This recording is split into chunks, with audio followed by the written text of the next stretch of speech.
세상에 떠도는 기묘한 괴담들. 첫 번째 이야기, 강원도 영월 동굴바위에 소름 끼치는 실화괴담. 강원도에서 군복무할 때 들은 괴담입니다. 강원도 영월에 동굴바위라는 곳이 있습니다.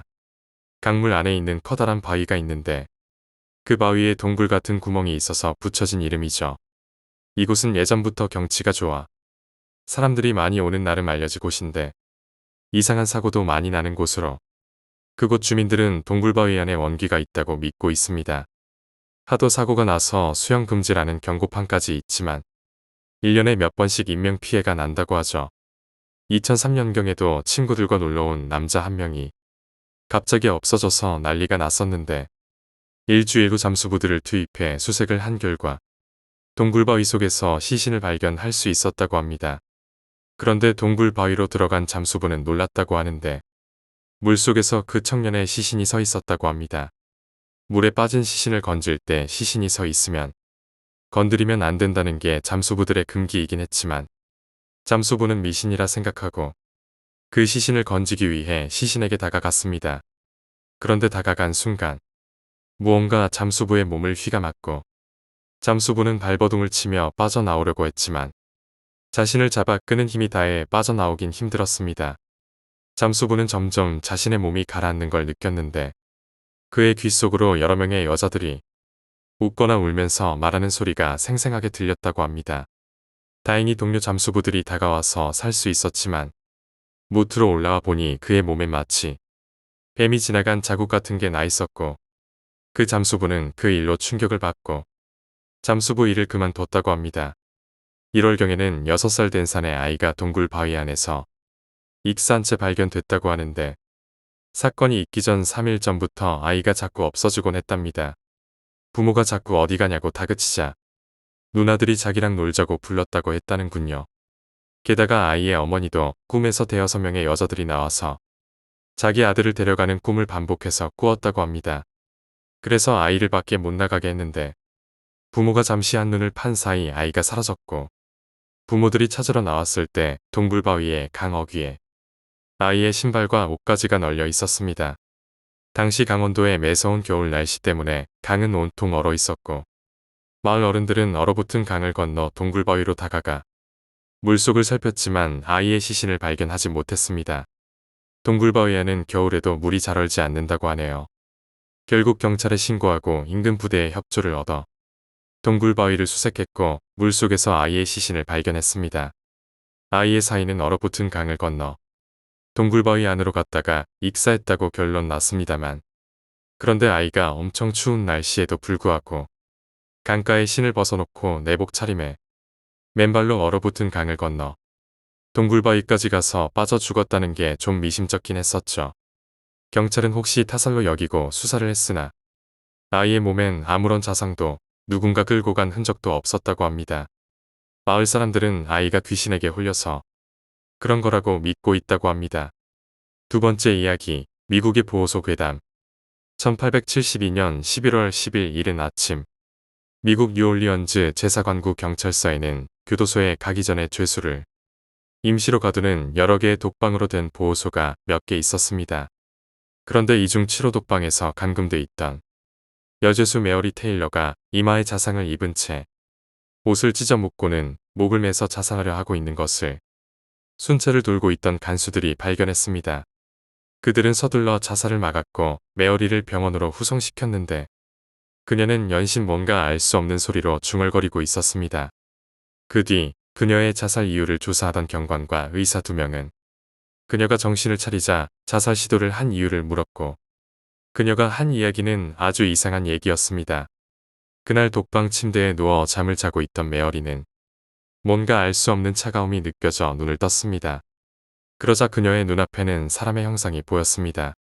놀란 메어리가 정신을 차리고 자세히 보자 이마에 큰 흉터를 한 엉망으로 해진 옷을 입은 노파가 그녀를 노려보고 있었습니다. 노파는 그녀가 눈을 피할 수 없을 정도의 강한 눈초리로 쏘아보고 있었는데 메어리는 그녀가 무서워서 고개를 돌리려고 했지만 그녀의 몸은 전혀 움직이지 않았고 소리도 나오지 않았습니다. 그렇게 메어리를 노려보던 노파는 귓속말로 그녀에게 일어나도록 지시하고 메어리는 자신도 모르게 반쯤 정신이 나간 채 노파의 말을 따르고 있었습니다. 메어리는 노파에게 조종되는 듯이 자신의 이마에 상처를 내고는 자신의 옷을 찢고 묶어서 밧줄처럼 만들었고 옷가지의 한쪽을 천정의 대들보에 묶고 의자를 밟고 올라가 다른 한쪽의 고리 부분을 자신의 목에 걸고 올라서고는 의자를 차버렸던 것이었습니다. 메어리는 목에 충격이 느껴지자 가까스로 정신을 차렸는데 노파가 그녀를 노려보고 있는 게 느껴졌고 정신을 잃었습니다. 메어리의 이야기를 듣고 있던 의사는 스트레스로 인한 환각 증세라고 주장했는데 같이 있던 경관은 메어리가 이야기하고 있는 노파에 대해서 금방 생각해냈습니다. 2년 전에 치료독 방안에서 앤 머피라고 하는 주정뱅이 노파가 갇혀 있었는데 그녀는 불황자로 가족도 없이 떠돌면서 살았고 인근의 동물들을 잡아 죽이면서 일종의 미신적 행위를 하거나 아이들의 이마에 자상을 입히는 일 때문에 고소를 당해 잡혀 있었습니다.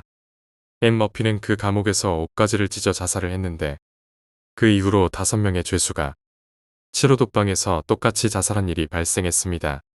그리고 메어리는 6번째 희생자가 될 뻔한 것이었죠. 이 정도면 단순한 우연이라고 보기에는 힘들다고 생각한 경찰 당국은 신중하게 벽의 벽돌을 두드려보고 틈이 있는 곳들을 점검했지만 인간이 비집고 들어갈 수 있는 크기의 구멍은 발견되지 않았습니다. 그 후 몇 달간 치료독방은 사용되지 않았습니다. 그러는 와중에 그 사실을 알지 못한 신참 경관이 존 레널드라는 고주망태로 취한 어부를 술안주로 치료독방에 투옥시켰습니다. 이 사실은 안고참 경관들은 존을 풀어주려고 했지만 다른 보호소가 10,000원이라서 서로 돌아가며 독방 안의 형세를 살펴보기로 했습니다. 새벽 2시쯤이 되자 존은 침대에서 코를 골며 자고 있었고 경관들은 5분마다 간방문을 열고 그를 살펴보고 있었습니다.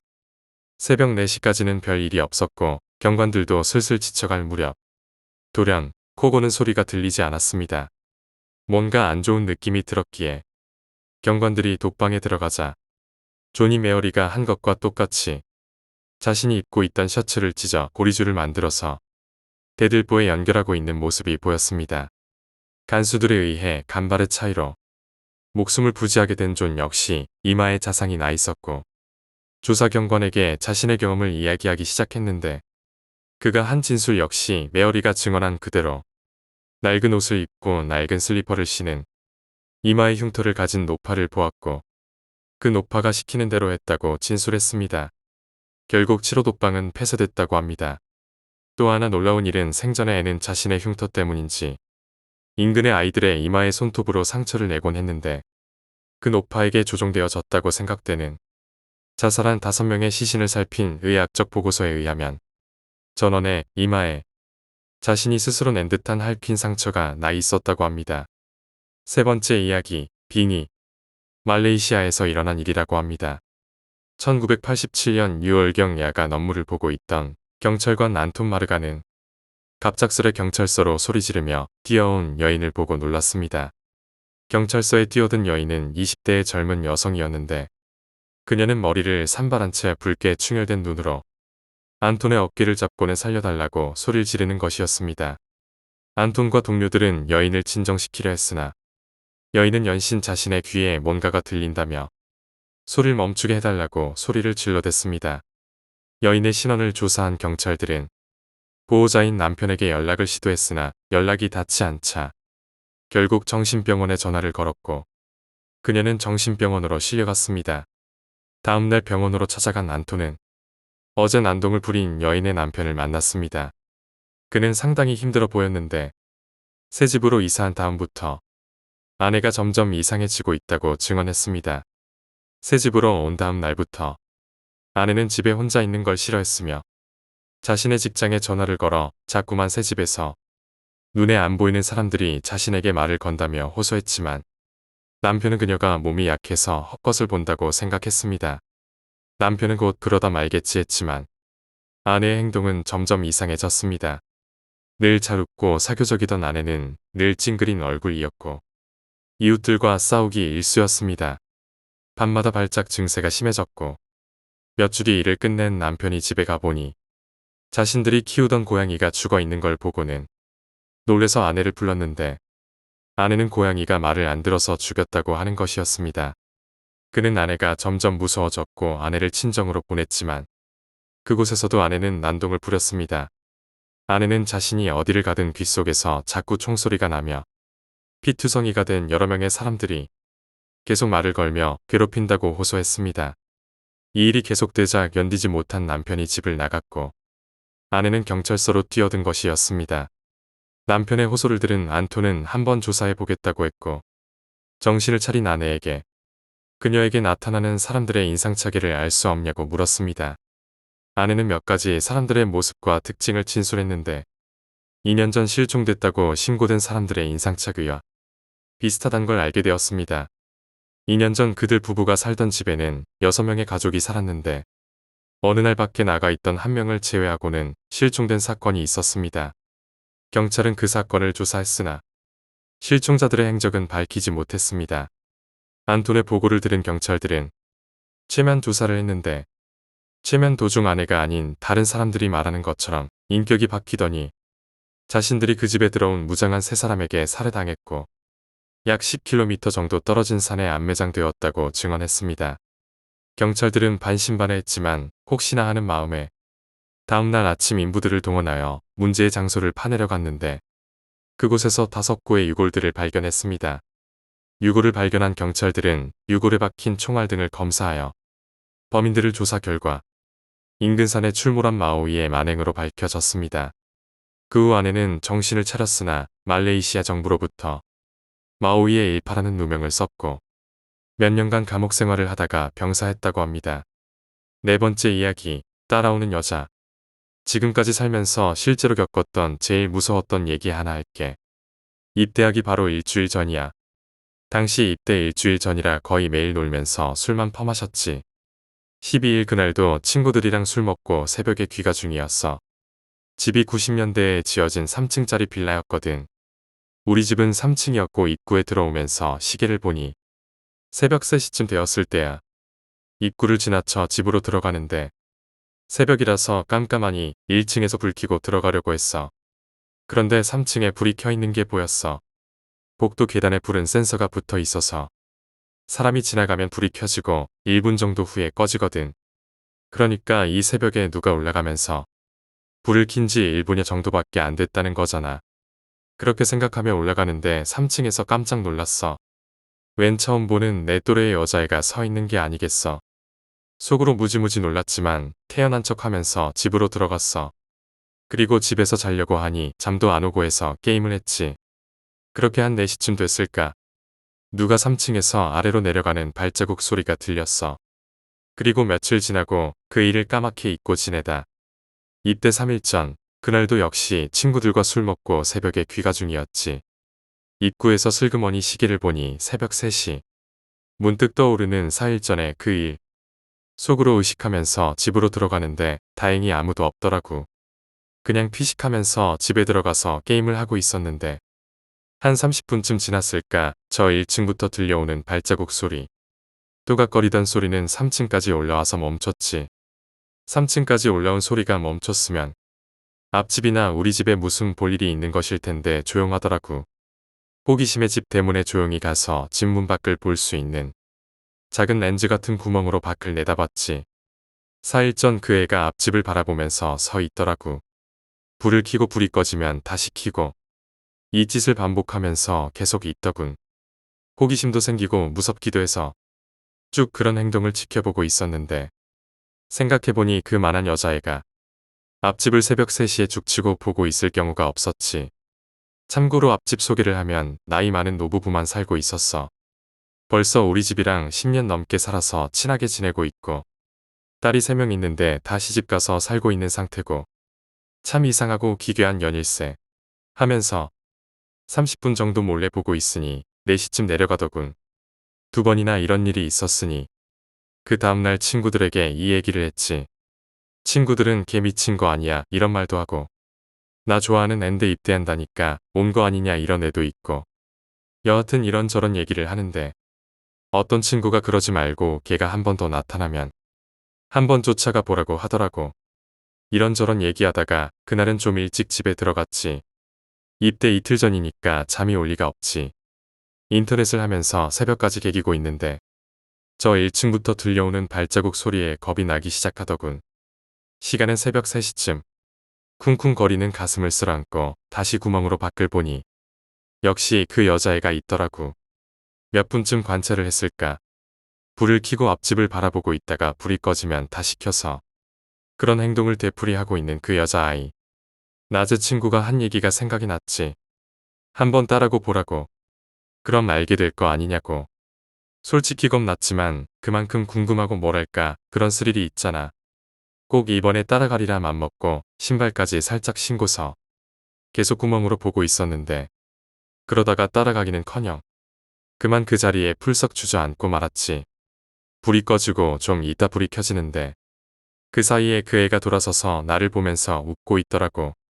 그리고 바로 입대해서 그 일을 잊고 살았는데 제대하고 다시 집에서 살다가 가끔씩 밤에 늦게 돌아올 때면 그때 생각이 나곤 해. 그리고 지금 그 앞집에는 아무도 살지 않고 텅텅 비었지.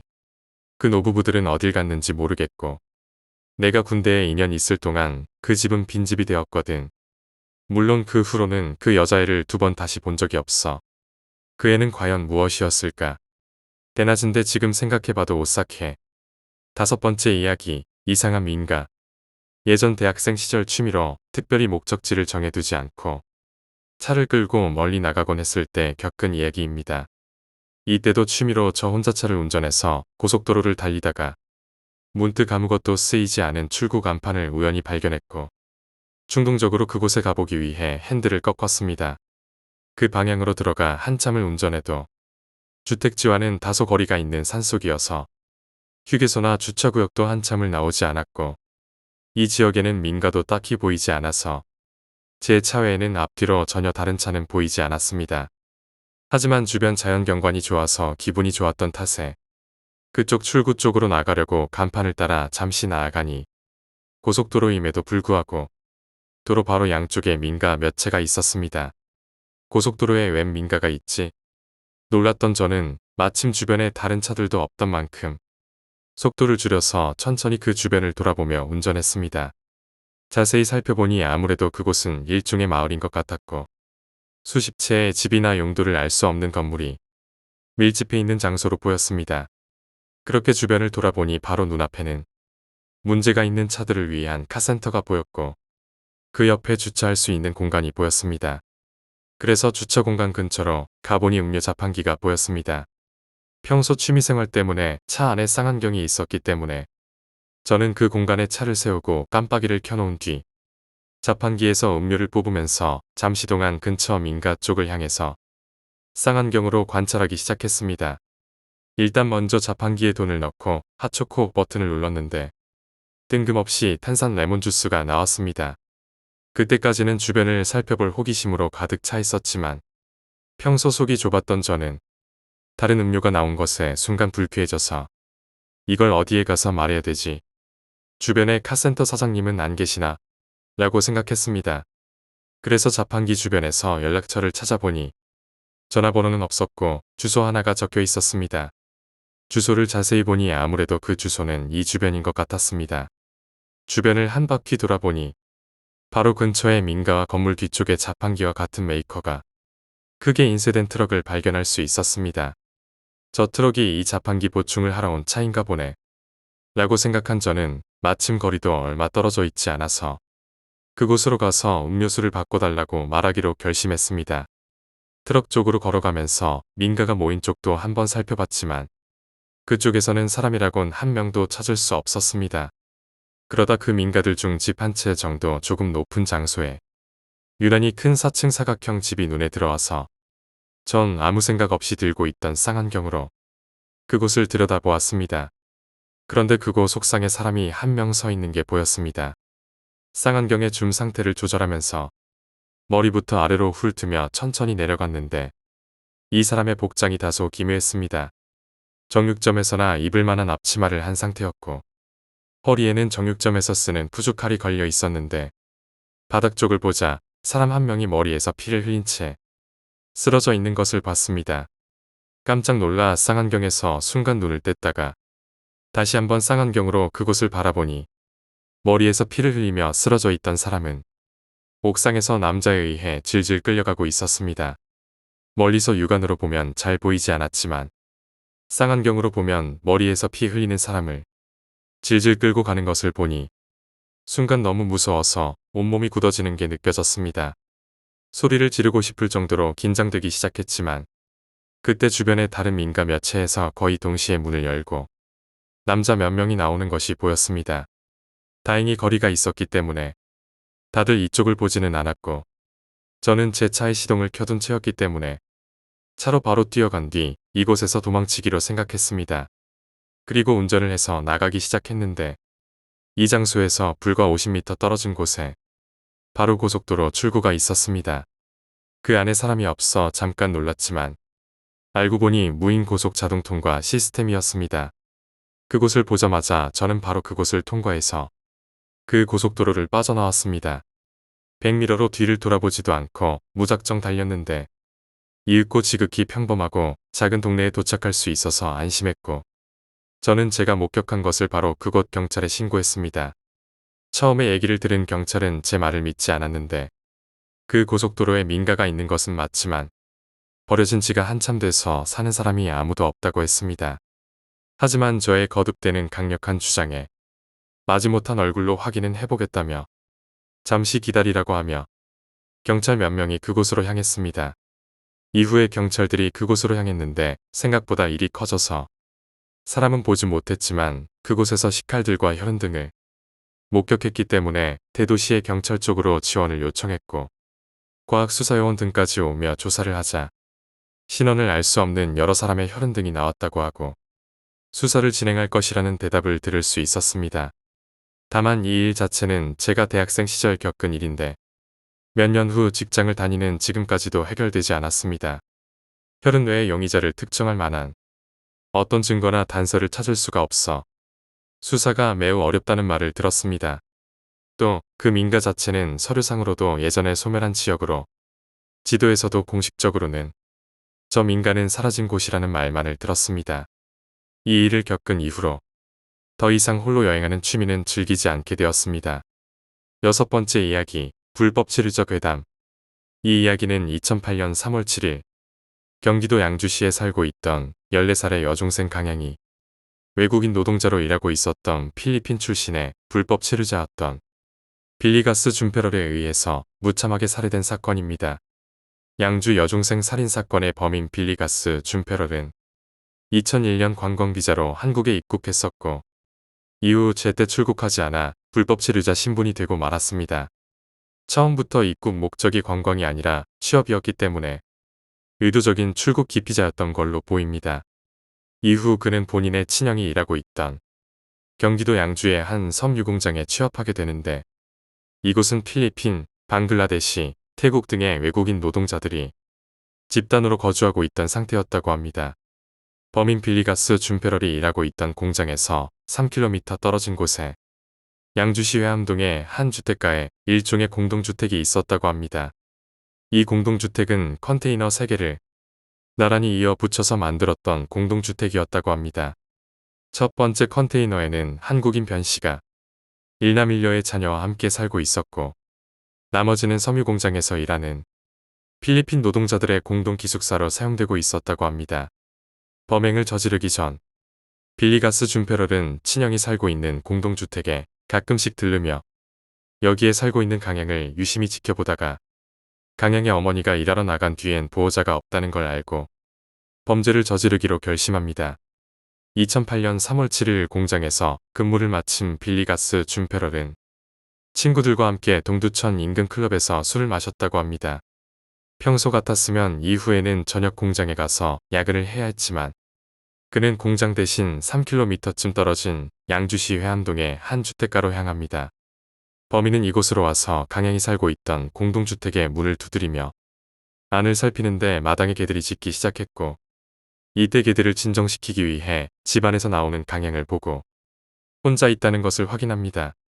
이후 25m 정도 떨어져 있던 친형이 살고 있던 숙소로 가서 식칼을 챙기고 친구를 찾는 척 현관문을 두드렸고 다시 나온 강양에게 식칼을 들이대며 위협을 가해 집 밖으로 끌고 나옵니다. 집 밖 30m 부근에서 범인은 강양을 눕히고 성폭행을 시도했는데 이때 범인의 팔이 느슨해지자 강양은 이를 뿌리치고 달아나기 시작합니다. 범인 빌리가스 준페럴은 바로 강양을 쫓아가서 흉기를 사용해 13차례 자상을 입혀 강양을 살해합니다. 범행을 저지른 후 그는 근처에 있는 친형의 집으로 가서 피 묻은 손을 씻고 피로 얼룩진 옷을 벗고 친형의 옷으로 갈아입은 후 택시를 불러 인근 하천으로 가서 범행에 사용한 흉기를 버리고 아무 일도 없었다는 듯이 회사 기숙사로 향했다고 합니다. 참혹하게 살해된 강양의 시신은 사건 발생 3시간 후 동네 초등학생들에 의해서 발견됩니다. 골목에 사람이 쓰러져 있는 것을 목격하고는 무서워서 집에 들어가지 못하고 있다가 동네 주민을 만났는데 주민이 후레쉬로 쓰러져 있는 사람의 얼굴에 비쳤더니 사망한 강양이었습니다. 신고를 받은 경찰이 시신 확인 후에 바로 수사에 나섰고 현장 인근의 CCTV를 확보해보니 한 외국인이 배회하며 공동주택을 두리번거리는 모습이 포착되었습니다. 경찰은 이후 외국인 노동자가 범인일 것으로 보고 현장 주변을 탐문하기 시작했고 범인 빌리가스 준페럴의 친형의 집에서 결정적인 단서를 확보하게 됩니다. 친형의 신발에 몇 방울의 피가 묻어 있었던 것을 확인했다고 합니다. 범행 직후 흔적을 지우려고 왔다가 남긴 것이었고 친형의 증언도 있었는데 동생이 와서 옷을 갈아입고 손을 씻고 간 것 같다. 주방에 있던 칼도 하나 없어졌다. 라는 증언을 했다고 합니다. 사건 발생 3일 만에 양주 경찰서 경찰들은 빌리가스 준페럴을 살인 용의자로 특정하고 긴급 체포합니다. 그는 경찰의 추궁에도 불구하고 혐의를 완강히 부인하며 오히려 큰 소리를 치며 뻔뻔한 태도를 보입니다. 또 한국에 거주한 지 7년째가 되는데도 한국말을 할 줄 모른다라며 통역 없이는 한마디도 않겠다고 완강히 버텼다고 합니다. 실제로 통역을 데려오지만 그는 영어와 따갈로그어를 번갈아 쓰며 계속해서 비협조적인 태도를 보입니다. 경찰은 그에게 DNA 감식 결과 혈흔과 함께 수집한 증거물을 들이대며 추궁했고 빌리가스 준페럴은 그때서야 살인을 자백합니다. 범인은 시종일관 계획적 범죄가 아닌 우발적 범행을 주장했고 모든 걸 사망한 강양의 탓으로 돌리는데 형 집으로 가던 중 처음 보는 여자아이의 어깨를 잡자 욕을 해서 홧김에 살해했다. 라는 주장을 계속합니다. 경찰은 이후 빌리가스 준페럴의 기숙사에서 피 묻은 옷과 신발, 하천에서 범행에 사용된 흉기를 찾아냈고 검찰은 범인을 살인 등의 혐의로 구속 기소합니다. 2008년 4월 20일 의정부 지방법원은 그에게 무기징역을 선고합니다. 재판부는 나이 어린 피해자를 성폭행하려다 실패해 흉기로 찔러 살해한 행위는 그 대가와 사회에서의 격리가 필요하다고 판단하여 무기징역을 선고한다. 그러나 범인은 전혀 반성하는 모습을 보이지 않고 뻔뻔한 태도로 끝까지 일관했다고 합니다. 이 사건은 불법 체류자에 의해 10대 소녀가 잔혹하게 피살된 사건인데도 당시에는 언론의 주목을 받지 못했다고 합니다. 이때 크고 작은 사건이 연이어 터지면서 메이저 언론의 관심에서 멀어졌던 것으로 보입니다. 이때 프로야구 선수 출신 이호성의 연쇄살인 및 안양의 초등학생 유괴살인 사건도 일어났던 해라 크게 주목받지는 못했지만 결국 지방 언론사의 보도와 네티즌들의 관심으로 세상에 알려집니다. 당시 이 사건을 취재한 경기 북부일보에 따르면 처음에는 메이저 언론사에서도 무관심했기 때문에 현장 검증을 할 때에도 메이저 언론사에서는 아무도 오지 않았었다고 합니다. 이곳에서만 당시 취재를 유일하게 진행했었는데 피해자인 강양의 어머니로부터 강양 어머니가 저희에게 유품도 맡겼어요. 일기장과 책 등을 주며 상세하게 취재해서 딸의 억울함을 세상에 알려달라는 부탁이었어요. 당시 사건 발생 20일이 지났는데 아무도 보도해주지 않았어요. 오로지 북부일보만 카메라를 들고 이리저리 뛰어다녔습니다. 현재 강양 어머니는 국가를 상대로 소송 중입니다. 불법 체류자를 방치한 것에 대해서 책임을 묻고 있는 것입니다. 사건 당시 피해자 강양의 가족은 부모들의 이혼 후 어머니 혼자 16살의 아들과 14살의 피해자 강양을 양육 중이었으며 근처에서 작은 호프집을 운영 중이었다고 합니다. 사건 당시 어머니는 장사를 위해 가게로 나간 상태였고 16살의 오빠도 그날 집에 없던 상태에 피해자 혼자 만화책을 보며 엄마와 오빠를 기다리다가 범죄에 희생되었습니다. 범인 빌리가스 준페럴은 이후 무기징역형을 선고받고 현재 대전교도소에 복역 중이라고 합니다. 삼가 고인의 명복을 빌고 피해자 유가족분들은 안정을 찾으셨기를 바랍니다. 7번째 이야기, 할머니의 전화. 봉사활동을 다니다 보면 정말 여러 사람들을 만나게 된다. 독실한 크리스찬이셨던 저의 부모님의 영향으로 중학교 시절부터 봉사활동을 계속 해온 나는 한 달에 한 번 저 멀리 판자촌에 혼자 사시는 노인분들을 도와드리곤 했다. 오늘은 그중 가장 기억 속에서 지워지지 않는 한 분에 대해 이야기해볼까 한다. 그날은 무척이나 더웠던 여름날이었다. 무시무시한 더위로 모든 사람이 지쳤고 결국 원래 일정에서 절반 정도만 진행된 상태에서 철수하였다. 그래서 그날 찾아뵙지 못한 분들에 대한 죄송한 마음이 내 가슴 한구석에 남아있었다. 죄송한 마음에 찾아뵙지 못한 분들에게 전화를 해서 안부를 전해드리고자 했고 그렇게 전화를 걸었을 때 2번째 집이었다. 그 분이 받으셨다.